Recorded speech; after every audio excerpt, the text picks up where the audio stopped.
ദുർവാശിയ. ആരോരും ഇല്ലാത്ത 4 പെൺകുട്ടികളുടെ ജീവിതമാർഗം ആ ടാക്കീസ്. അവിടെ തന്നെ നിങ്ങൾക്ക് തിയേറ്റർ പണിയണോ? ഈ പഞ്ചായത്തിൽ ഏക്കർ കണക്കിന് സ്ഥലം ഉണ്ടല്ലോ നമുക്ക്. അവിടെ എങ്ങാനും 1 or 2 തിയേറ്റർ നിങ്ങളുടെ പ്ലാൻ പ്രകാരം ഉണ്ടാക്കി വാശി തീർത്താ പോരെ?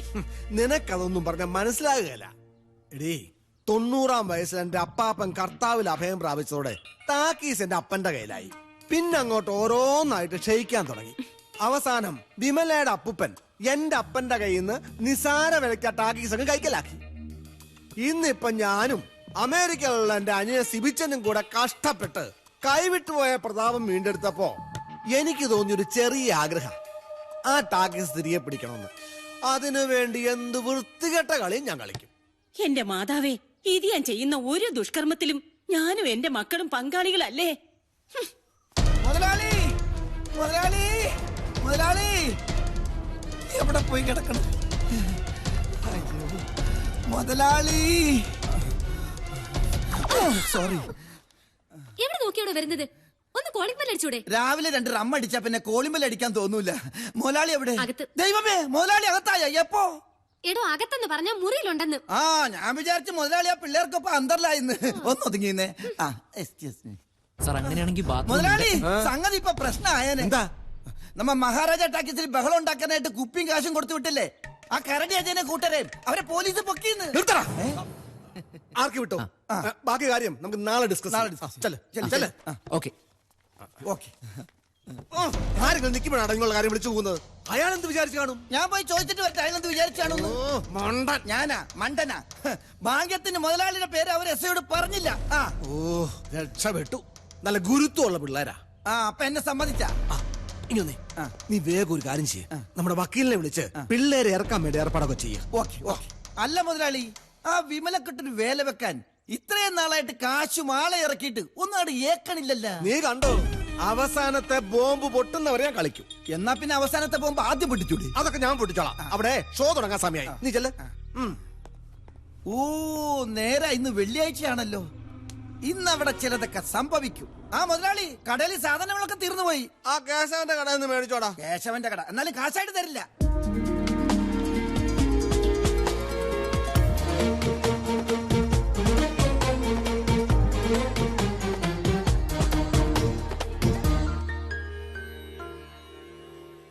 അമ്മേ, വിമലേച്ചി, ചേച്ചി ടിക്കറ്റ് ഇപ്പൊ കൊടുക്കണോ? പിന്നെ മണി 3 കഴിഞ്ഞില്ലേ? ആ കറക്കണ കുന്ത്രോടെ എനിക്കൊന്ന് പഠിപ്പിച്ചിടാൻ പറഞ്ഞപ്പോ ചേച്ചി കേട്ടില്ലല്ലോ. അതിനാ സ്വാമിനാഥൻ സമ്മതിക്കണ്ടേ? എന്നാ സ്വാമിനാഥൻ പണി പറ്റിച്ചു. ഷോ, അവൻ ഇനിയും വന്നില്ലേ? എന്റെ ദൈവമേ. ഷോ, ഇന്നാണെങ്കിൽ നല്ല കളക്ഷൻ കിട്ടുന്ന ദിവസമാ. എന്തുറപ്പിലാ ടിക്കറ്റ് കൊടുക്കുന്നേ? എന്തെങ്കിലും ഒന്ന് കിട്ടാൻ കാത്തിരിക്കുവാ നാട്ടുകാര് നമ്മുടെ മെക്കിട്ട് കയറാൻ. ഷോ, വായാടി ജാനകി മക്കളും വന്നിട്ടുണ്ട്. വഴക്കിനുള്ളൊരു വഴിയായി. നമ്മൾ എന്ത് ചെയ്യും ഇടമേ? എന്ത് പറ്റി? ഇന്ന് മാറ്റിനി ഇല്ലേ? സ്വാമിനാഥൻ വന്നിട്ടില്ല ശാനെ. അവൻ പണ്ടേ അങ്ങനെയാ. അവന്റെ ഒക്കെ കയ്യും കാലും തല്ലി ഓടിച്ച് പള്ളേക്കളേണ്ട സമയം കഴിഞ്ഞിരിക്കുക. പുതിയ പട. മാറ്റിനി കഴിഞ്ഞ് ഡോക്ടറെ കണ്ടിട്ട് വീട്ടിലേക്ക് പോവാന്ന് വിചാരിച്ചതാ. ചേച്ചിയോട് എത്ര തവണ പറഞ്ഞിട്ടുണ്ട് ആ അഹങ്കാരി വിട്ടിട്ട് വേറെ ആരെങ്കിലും വെക്കണോന്ന്. അവന്റെ ഭാവം കണ്ടുകഴിഞ്ഞാ അവൻ ഓണറും നമ്മളൊക്കെ അവന്റെ വേലക്കാരാണെന്ന് തോന്നുക. ആ വിചാരമൊക്കെ അവന്റെ മനസ്സിരിക്കത്തേ ഉള്ളൂ. ആ പറഞ്ഞത് ശരിയാ. ഇവിടെ മര്യാദക്ക് പണിയെടുക്കാൻ പറ്റുമെങ്കിൽ ചെയ്താൽ മതി. ഈ പറഞ്ഞത് അവന്റെ മുഖത്ത് നോക്കി പറഞ്ഞാൽ കാര്യം നടക്കും. ഞാൻ പറയും. എനിക്കെന്താ അവനെ പേടി? എന്നാ ഒട്ടും താമസിക്കണ്ട, ഉടനെ വിളിക്കാം അവന്റെ കുന്ത്രാണ്ടത്തിലേക്ക്.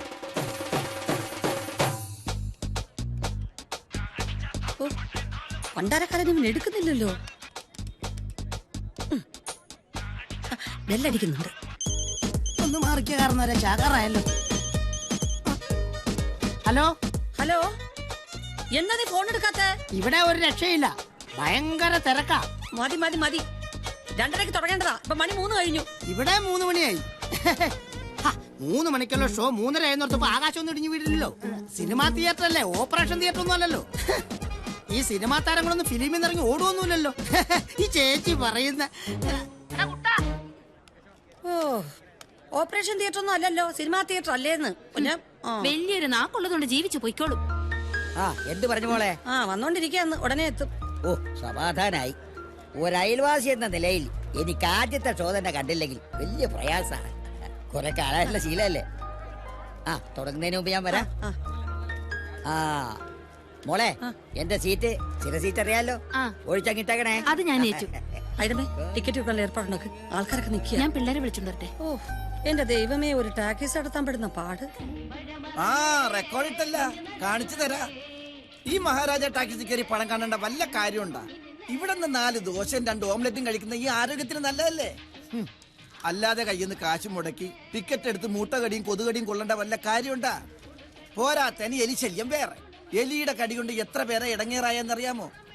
നമ്മുടെ സർക്കാർ ആശുപത്രിയിലാണെങ്കിൽ ഡോക്ടർമാരുമില്ല, മരുന്നുമില്ല, ഒരു പുണ്ണാക്കുമില്ല. വടിയാകാൻ വേറെ വല്ല മാർഗം വേണോ? നമ്മുടെ ഭാരതം പറഞ്ഞാലും കാര്യമില്ലായില്ല. അങ്ങനെ പറ. അതുകൊണ്ട് നാട്ടുകാരായ നമ്മളെല്ലാവരും ഒറ്റക്കെട്ടായി നിന്ന് സമരം ചെയ്തിട്ടാണെങ്കിലും ഈ ടാക്കീസ് പൂട്ടിക്കണം. ചേട്ടാ 100 രൂപയ്ക്ക് ചേഞ്ച് തരുമോ?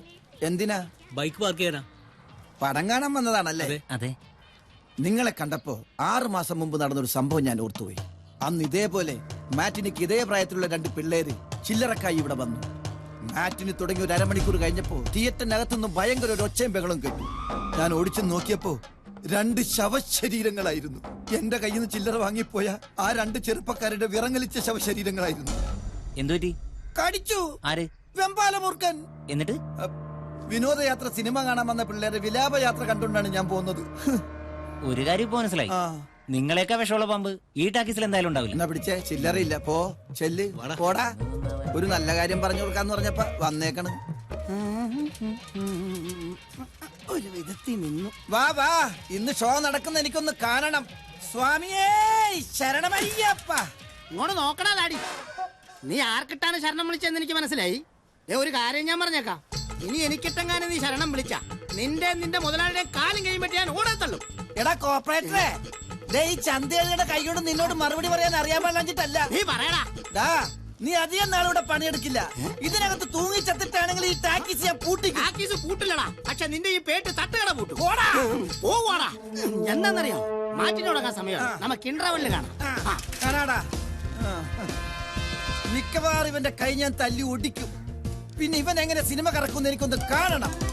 ചേട്ടാ കുറച്ച് സാമ്പാർ വരുമോ? 6:55 തുടങ്ങിയതാണല്ലോ സാമ്പാർ വിഴുങ്ങാനായിട്ട്. ദോശ ബാക്കി ഇരിക്കില്ലേ, പിന്നെ എങ്ങനെ കഴിക്കുന്നത്? 2 ദോശ മേടിക്കും, 2 ലിറ്റർ കടിച്ചൊരു എലി ഇതിനകത്തുണ്ട്. ഇപ്രാവശ്യം അവനെ പിടിച്ചു തന്നെ ബാക്കി. അതൊന്നും പറ്റില്ല. ചേട്ടൻ ഇത് പുറത്ത് വെച്ചിട്ട് അകത്ത് കയറിയാ മതി. എന്താണാവോ പ്രശ്നം? ഇടപെടണോ? ഒരു പ്രശ്നമില്ല, കേറിയാട്ടെ.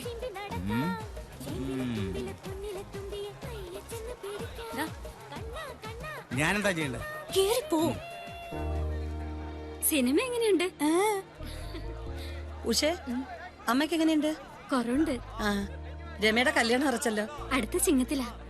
ഓണത്തിന് എല്ലാരെയും കൂട്ടി വരണം. തീർച്ചയായിട്ടും. നല്ല പടാ. ആണോ?